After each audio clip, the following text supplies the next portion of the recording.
Ay, sa wakas nakalipat din kami. Grabe. Hirap yakit yung mga gamit naming malalaki. Lalong lalo na yung InstaView mirror niya, no?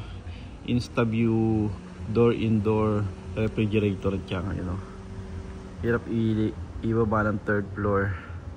Buti ngayon nasa ground floor na siya. Pero yung mga kama at yung mga cabinet ang bibigat din. Pinakit namin sa taas. Grabe. Time check 2 AM 2 AM na kami natapos maghakot. Dahil pa namin tambako. Dahil pang mga kalat na dapat itapon, yung mga hindi na kailangan, nadala lahat. Grabe yung araw na to. Thank you Lord.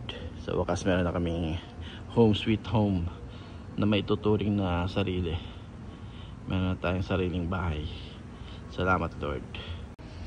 Pagagandahin pa namin ito at lalong pagyayamanin, upang sa ganun lalong guminhawa ang aming buhay at buhay ng aming mga anak at kapamilya at mga tauhan.